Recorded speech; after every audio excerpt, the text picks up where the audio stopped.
In case you missed it, we're going to tell you all about it. Be real quick. Wow. Oh, ready? Gosh. All right.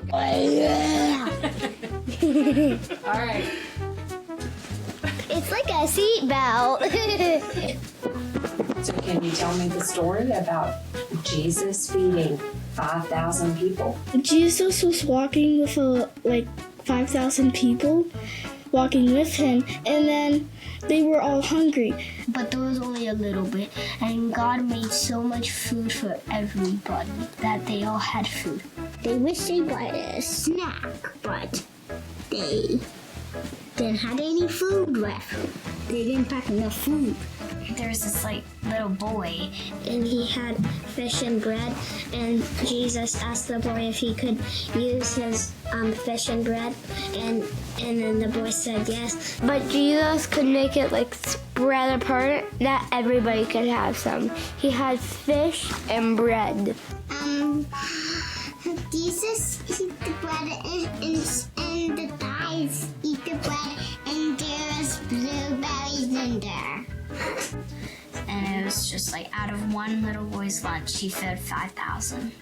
I think they were speechless to how 5 bread and 3 fish could get distributed through 5,000 people.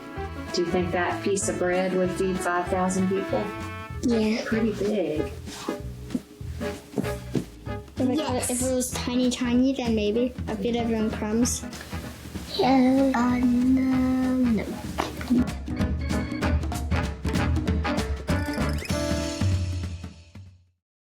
All right, welcome to the In Case You Missed It podcast. This is episode 9. So we are in the top 2 of the countdown, and we're super excited for the story we have today, and I'll get to that in a second. But with me today, I have Anson Hanbury, our lead pastor, and Tina Johnson, our communications director. So glad to have both of you on.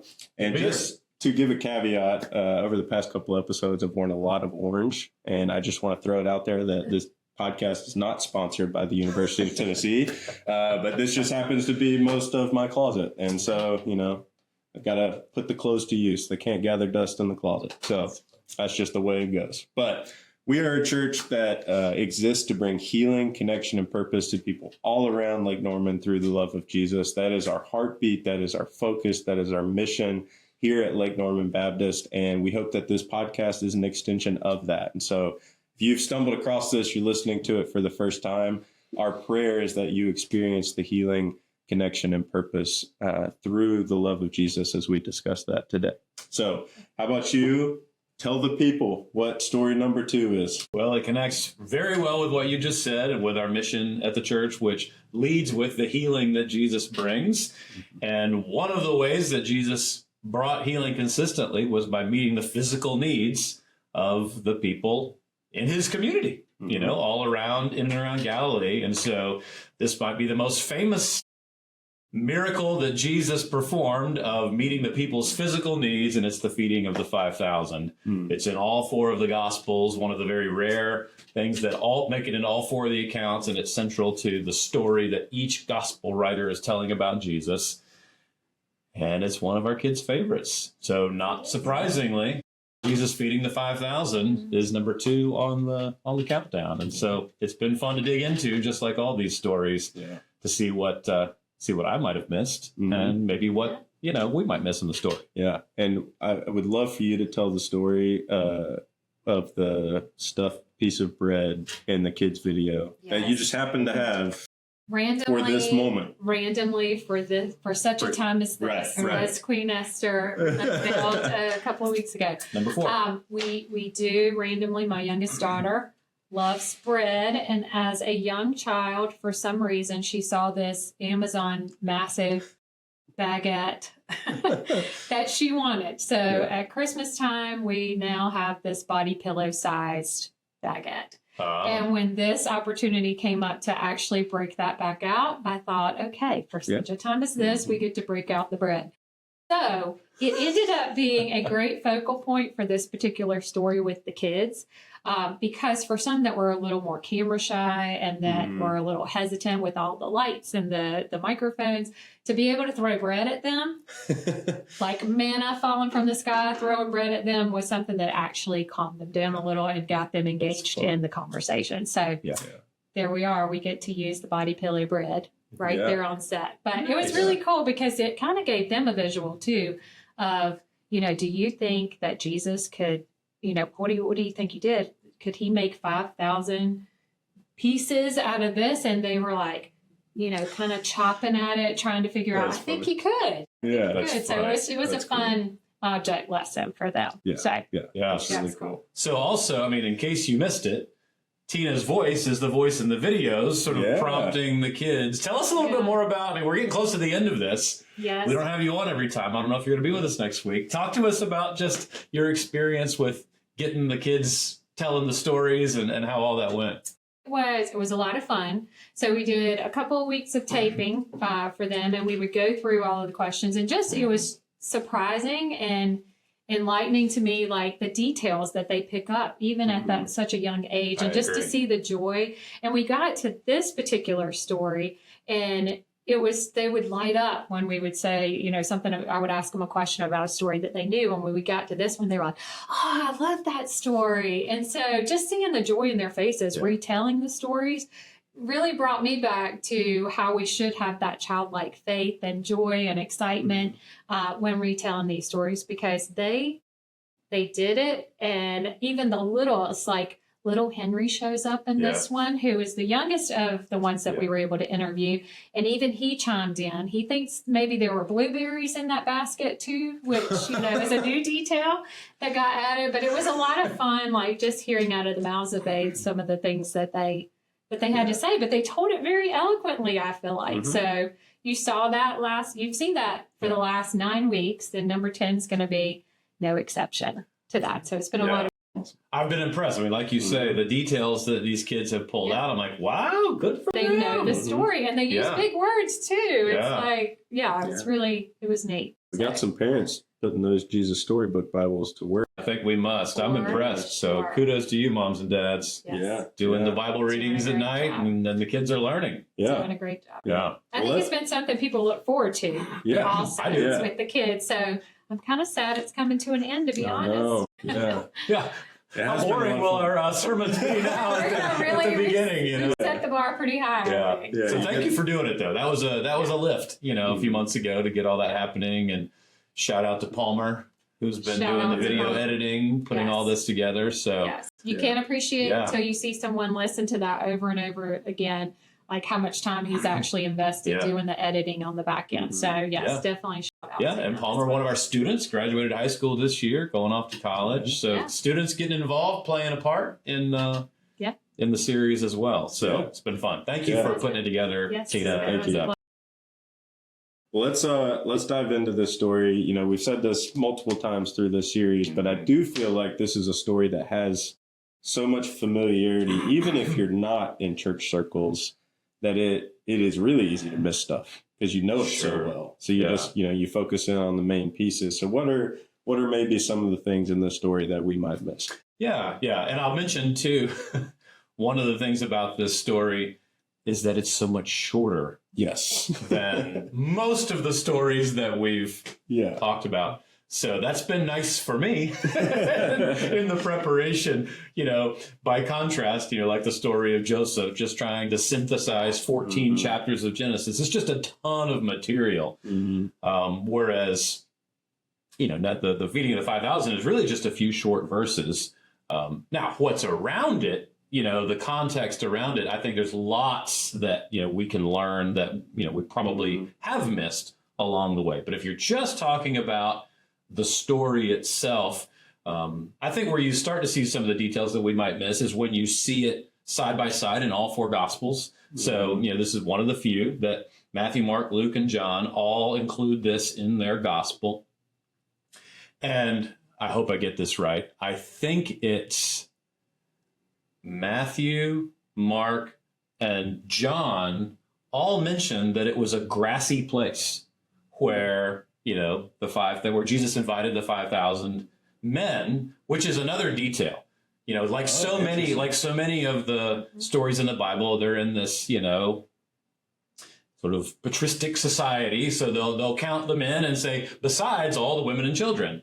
And so that's true in this one. One of the Gospels brings out that detail. They all mention 5,000 men specifically. And then one of the Gospels, I can't remember which off the top of my head, says, besides all the women and children. So, if you just kind of do some simple math, and maybe for every man there was a woman and a couple of kids, this might have been the feeding of the 20,000. Yeah. Wow. It makes it even more miraculous as to what actually happened. Yeah. So a lot of people, that's one detail that we might have missed. The grass, which is, I'm sort of a grass guy. So it just, anytime things like that jump out at me, it makes me chuckle and be like, well, Luke didn't care about the grass, like what he was thinking about. So yeah, there's some details in the text there that are interesting, that bring some insight. One of the details that I will allude to in the sermon is that these were barley loaves, which would have been an indication of just the relative poverty of the people in the area. Like this would have been, this isn't like the high-end Panera bread, or, Yeah. This isn't bougie. Go to a bakery. This isn't bougie bread, This is just like commoner bread. And one historian talked about it. It would probably have been about the size of like one of our pita bread loaves, like that. We would even call it a loaf, like a piece of pita bread. Would have been like one barley loaf in terms of the size.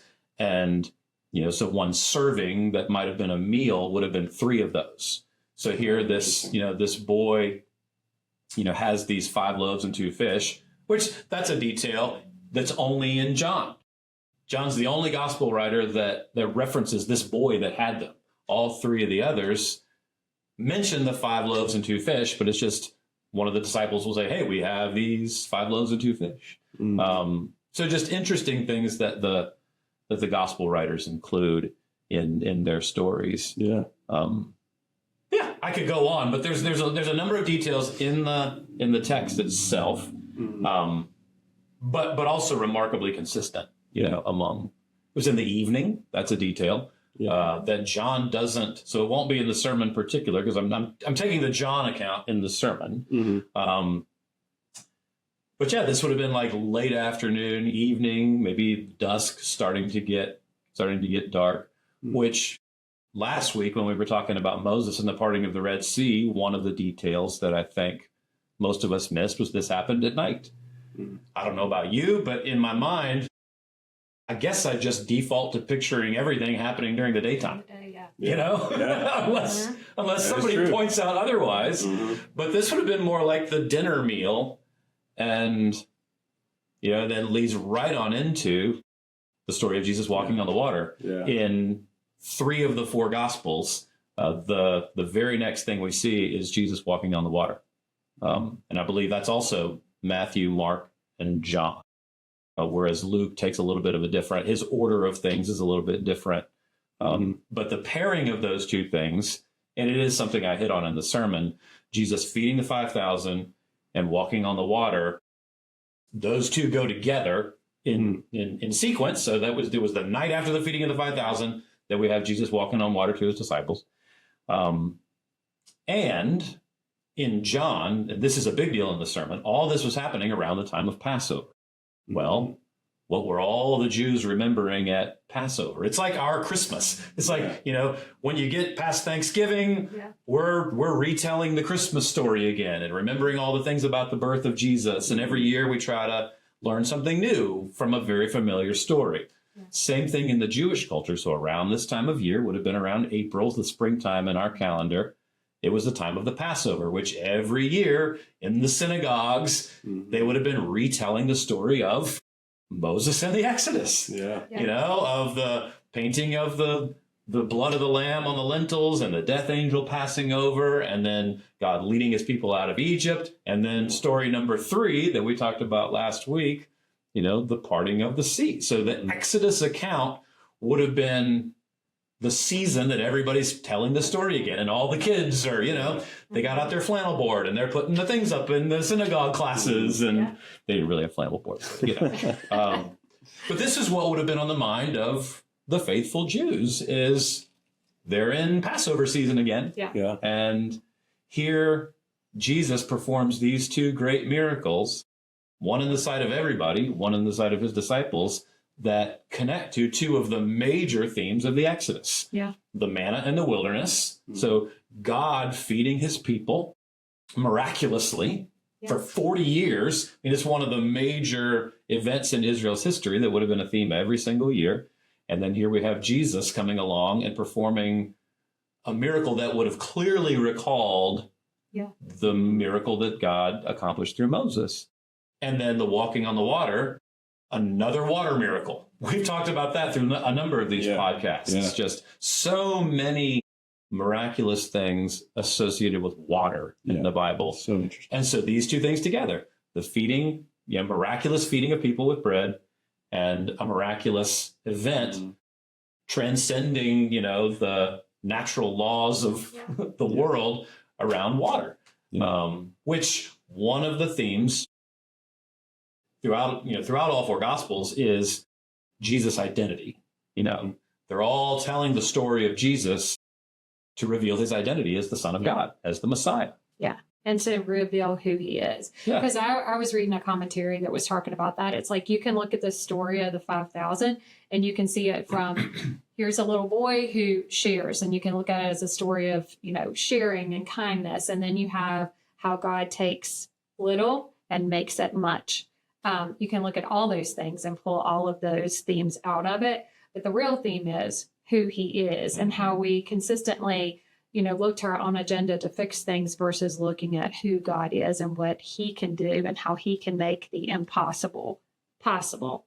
And it was kind of a lesson he was teaching the disciples, even when feeding the 5,000, right? Because they were trying to get the people to go somewhere else to eat. And he's like, I'm right here. Yeah. Why would you not look to me first? And I feel like we do that a lot of times too. Yeah.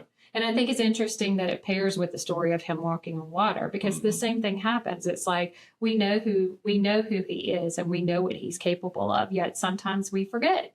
Sometimes we forget to turn to him first, and we could try to go our own way.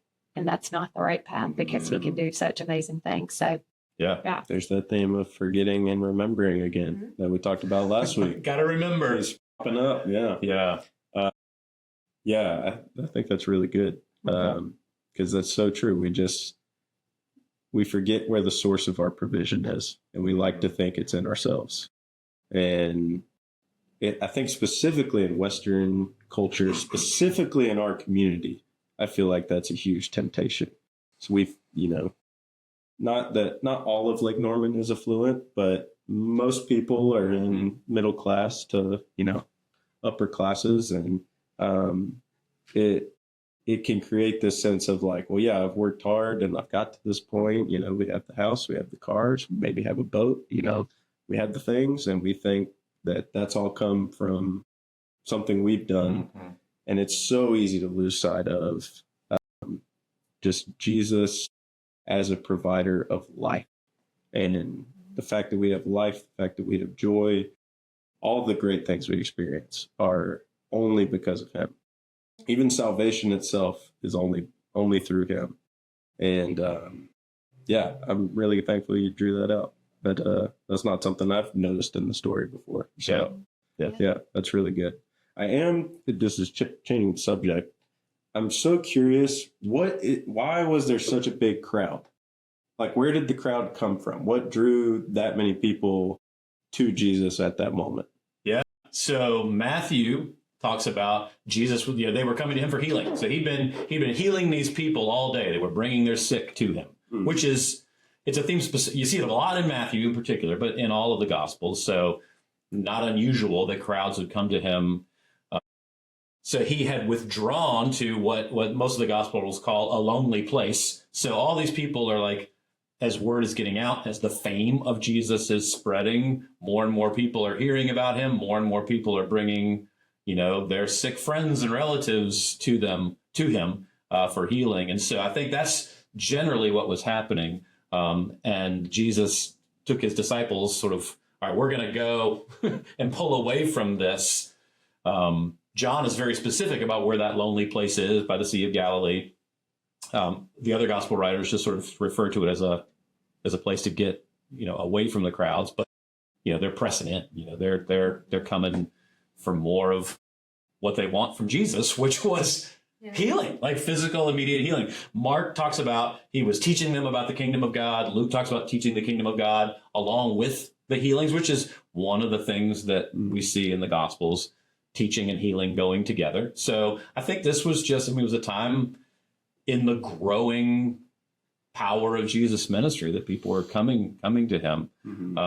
It does get framed a little bit differently in John. So Matthew, Mark, Luke all paint kind of a similar picture to what I just described. And it was like they had been there all day, probably coming more and more and more. And then it was like, oh man, look at the time. What are we going to do? Because the dinner time is approaching. John, who is very concerned, as I mentioned in the sermon, that we know this is Passover time. I mean, this is part of what John is organizing his whole gospel around, is this is connected to the Passover, the Exodus, the miracle, and even the prophet Moses. So, when we saw this last week, and I'm glad, a little parentheses, I'm glad for the opportunity this week to elaborate more on the Moses-Jesus theme. I touched it last week, but like every week, I'd already said too much, and I had to cut. But there's hit on it a little bit in last week's podcast. Yeah, so, we did. But it'll be good for you to pick up on. Anyway, so one of John's, themes that he's connecting is the ministry of Moses. And Moses said in Deuteronomy 18, another prophet like me will come. And so they were looking for the next prophet like Moses for hundreds of years. And so here's Jesus. He is this new prophet. And John is making it very clear by his connection to the Exodus story and Passover. And, even just an overt mention of Moses in the preceding chapter in John chapter 5, it's all in John 6. And then afterwards, after this story. So it's framed around Moses. Anyway, getting back to your question, why were they there? So John, who is painting this picture of these mosaic prophetic connections for Jesus, just says he saw a crowd coming. And when he saw them coming, he asked one of his disciples a question. And he said, where are we going to get bread for all these people? Very different intro to the story than all of the other gospel writers. You read Matthew, Mark, Luke, the picture you're picturing is they've been there all day. It's time for dinner. When you're reading John, the picture you get is Jesus has pulled away with his disciples. He's teaching his disciples, and, here comes this crowd. And Jesus very intentionally uses this as a teaching moment. So like as a parent, it's a teachable moment. And Jesus strategically asks the disciples, like, hey, it's dinner time. Here are all these people coming. Where are we going to find bread for all these people? And John even tells us, John's the most sort of philosophical of the gospel writers. He gives us more explanation than any of the others do, which is great. That's why I think a lot of people love John, because he doesn't leave you wondering. Picture, right? And so John even says, Jesus asked this in order to, teach them something. Rhetorical question. Like a rhetorical question. Jesus was being the teacher. Yes. And so I think the higher answer to the question of why did they come was, God drew them for this opportunity to highlight Jesus, who is the bread of life. And this is really where John 6 goes. It starts with this miracle of Jesus providing physical bread for physical hunger. It highlights, kind of getting back to your comment, Tina, about just what are people looking for? When are we looking to Jesus? Right. And if we are looking to Jesus, if we are looking to God, what do we want from him? Well, these people, like us, wanted immediate satisfaction of their hunger. They wanted something tangible that they could see and taste and that met their immediate need. And Jesus did. He met that immediate need. But one of the things that John does, and which is, the reason that I chose John to camp out in for the sermon is the miracle led to a teaching where Jesus reveals his true identity, and he says, I am the bread of life. Right. You know, these people are going to be hungry again tomorrow morning. They might want a snack again later tonight. Yeah. You know, physical bread's not going to meet their ultimate need. But the whole point of the miracle is that I am capable of meeting their ultimate need. And he was speaking to the disciples when he asked that question. Yes. So just like a parent asked the rhetorical question to the child, he is speaking to the disciples, and then he's showing them what it looks like to shepherd well the people, which is what he's asking them to do once he is not right there with them. So, yeah, it's a really cool. I was going to ask too about the association. So you're talking about Moses, and then in this story, feeding the 5,000, the correlation with the bread. So there was bread in both stories and more than enough to supply the needs. And not for nothing, but what I missed was that there were 12 baskets left over. So can you speak to that on the correlation there? The 12? And the 12 disciples? Like, is there some connection? I think there's more than a little bit of a connection to the 12. So it's not very subtle. Obvious, right? But we never talk about it when we're talking about that story. You're right. So the 12 tribes of Israel, the 12 apostles, it's a picture of the full people of God and the completion of God's people. And so, and I'm going to take this opportunity to tie it back to Jonah. Of course. Of course. We also had a there, all the things, but at the end when he says, Fish. why should I not care for a city that has over 120,000 people and many animals? The Hebrew way that's constructed actually doesn't say 120,000. It says 12. What would it be? 12. I don't know. I'm horrible at math. 12 10,000s or something like that? I guess it would be 12 10,000s is how it lists it. So it's also making that connection to like the 12 tribes and like what you said to the fullness of the people of God. Even in that, how the number of Ninevites is spoken is trying to communicate that God wants to graft them into his family as well. There's stuff like that all through.